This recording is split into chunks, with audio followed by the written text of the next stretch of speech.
Oke, selamat pagi, selamat siang, selamat malam, tergantung kapan dan di mana Anda menonton video ini. Pada kesempatan kali ini, saya akan menjelaskan dan mendemokan hasil praktikum saya, yaitu lab 5 dan lab 6, yang dimana pada praktikum kali ini, kita akan membangun sebuah sistem pemantauan lingkungan berbasis IoT, mulai dari tahap awal, seperti kode sensornya, yang dimana sensornya menggunakan DHT11, dan juga menggunakan sensor LDR untuk intensitas saya, dan menggunakan serial monitor pada Arduino IDE sebagai outputnya. Oke, langsung saja kita akan melakukan demo.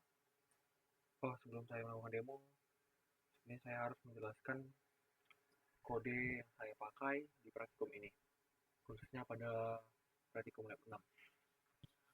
Pada program ini, perangkat IoT berbasis ESP8266 atau MCU. Di sini dia menggunakan library Wi-Fi Manager, sehingga saat pertama kali nyalakan, perangkat akan membuka access point dengan SSID sensor 620 dan menggunakan password 123. Jika tidak menemukan jaringan, Wi-Fi akan tersimpan. Pengguna cukup terhubung ke access point tersebut dan membuka halaman konfigurasi untuk memilih SSID dan password Wi-Fi lokal yang dapat dikoneksikan atau dihubungkan. Setelah berhasil tersambung, perangkat akan mencoba koneksi ke broker MQTT yang sudah kita konfigurasi atau kita instalasi pada praktikum sebelumnya. Di sini IP MQTT-nya yaitu 10, 217, 177, dan 117 dan menggunakan port 1883. Di sini juga didefinisikan username dan passwordnya.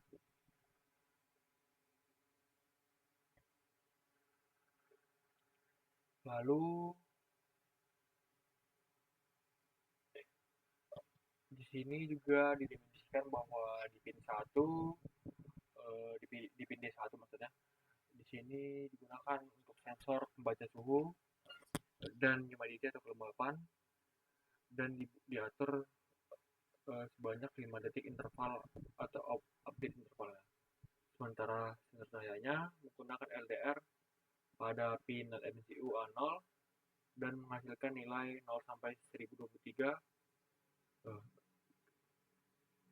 Selanjutnya, semua data dikirim ke topik broker MQTT melalui topik-topik terpisah, building line, building temperatur, building humidity, serta gabungan ketiganya dalam format seperti cahaya suhu kelembapan melalui topik building atau LDAT.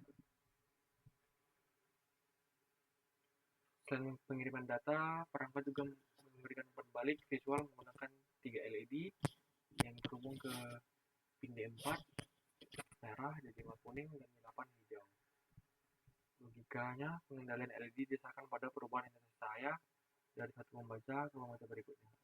Namun di praktikum ini kita tidak menggunakan LED, cuma kodenya tetap didefinisikan.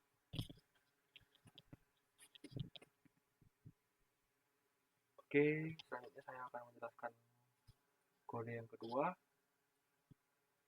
Untuk kode yang kedua, kode ini merupakan program sederhana yang berbasis ESP8266 atau Arduino. Di sini dia berfungsi sebagai pembaca sensor lingkungan dan menampilkan hasilnya ke serial monitor secara periodik. Pada setup sistem menginisialisasi komunikasi serial dengan kecepatan 9600 baud, lalu mengkonfigurasi sensor DHT11-nya yang terhubung ke pin D1 menggunakan library DHTSP.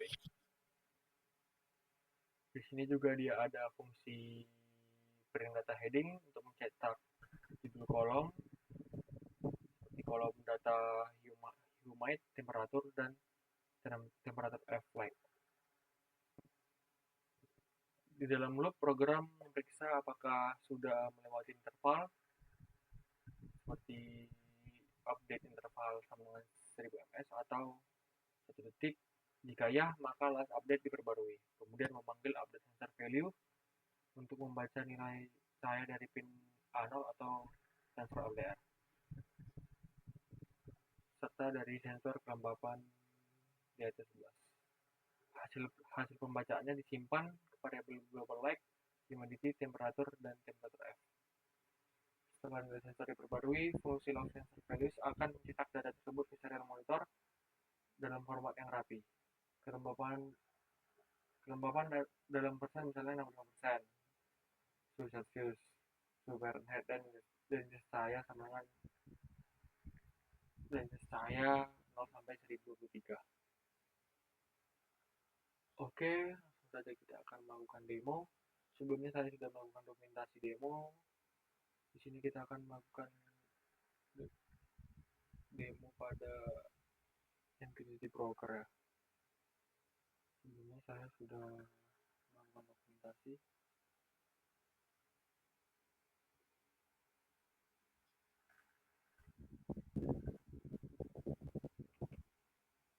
Sebelumnya saya melakukan instalasi dulu untuk melakukan download MQTT-nya dari Learning yang sudah disediakan oleh dosen. Oke, langsung saja kita ke cara kerja MQTT-nya.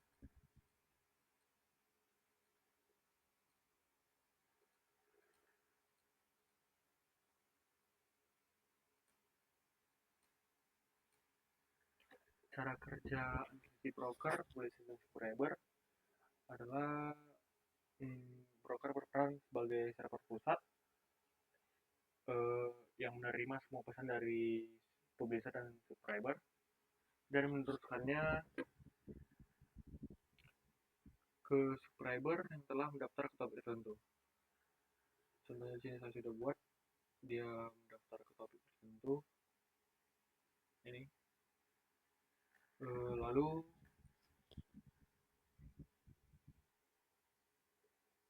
ketika publisher mengirim pesan ke topik seperti building yang teratur, broker akan mencari semua subscriber yang sebelumnya telah subscribe atau berlangganan ke topik tersebut, lalu mengirimkan salinan pesan kepada mereka. Subscriber dapat mensubscribe atau berlangganan ke topik tertentu, sekaligus dia bisa join ke atau subscribe ke dua topik sekaligus menggunakan chart. Misalnya building, topik di bawah building,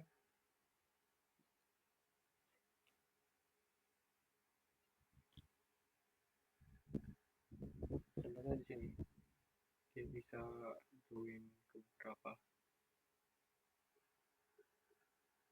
channel.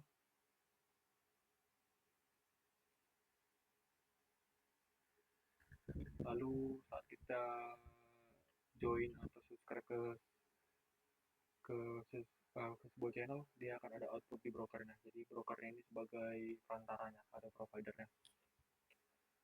Oke, fungsi MQTT broker ini pada praktik lab 6 seperti di kode pertama, MQTT berperan sebagai publisher yang dimana perangkat ESP8266 setelah membaca sensor cahaya, suhu, dan kelembapan akan mempublikasikan data ke broker MQTT yang berlokasi pada IP yang tadi 10.217, 1.7 dan 1.17 pada topik-topik seperti building light, building temperatur, dan building humidity. Sementara kode kedua hanyalah program debugging lokal yang tidak menggunakan MQTT. Jadi broker MQTT digunakan di kode pertama, yang di kode MQTT tadi. Oke.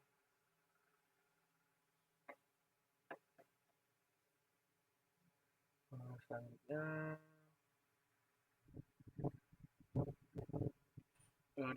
di kode kedua itu sebenarnya fungsi kode kedua itu hanya untuk memverifikasi apakah sensor berfungsi dengan baik sebelum diintegrasikan ke sistem MQTT. Dan kedua kode memiliki kesinambungan tahapan. Kode kedua lebih berfokus kepada akuisisi sensor dasar, dan kode pertama lebih berfokus pada publikasi MQTT. Dan secara implisit, praktikum ini harus dilakukan secara bertahap, dimulai dari konfigurasi MQTT broker, lalu masuk ke Arduino IDE dan konfigurasi MCU serta kode MQTT publishernya.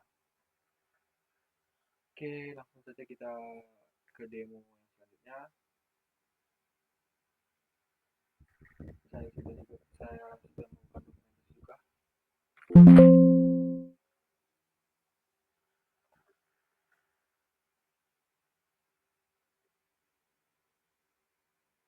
Nah, ini tadi kode MQTT-nya yang pertama.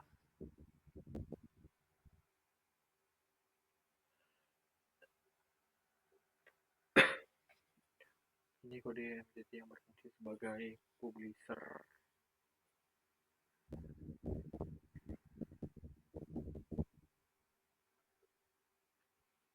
Ini dari lokasi MQTT brokernya,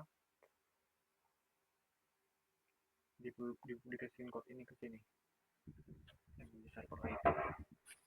Oke, langsung saja.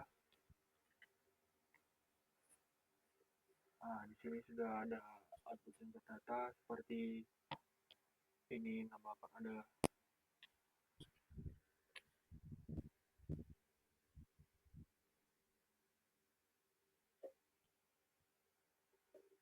Nah, di brokernya sudah keluar output ya.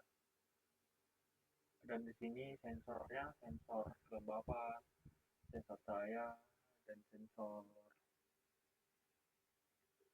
sensor temperatur sudah mulai membaca dan bergerak ya. Dan di sini dari sini kita bisa lihat ada ada output yang keluar ya. Output yang keluar seperti sensor cahaya, kelembapan, dan temperatur. Dia kurang akurat karena di sini kita menggunakan sensor yang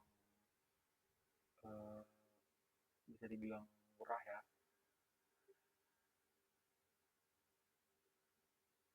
Seperti bisa lihat di sini, ini outputnya, output kita,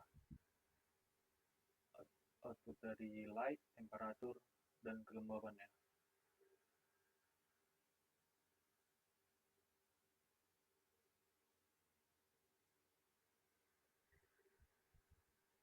Oke, demikian demo dan penjelasan dari praktikum yang telah saya buat, praktikum lab 5 dan lab 6. Lebih kurangnya saya ucapkan terima kasih.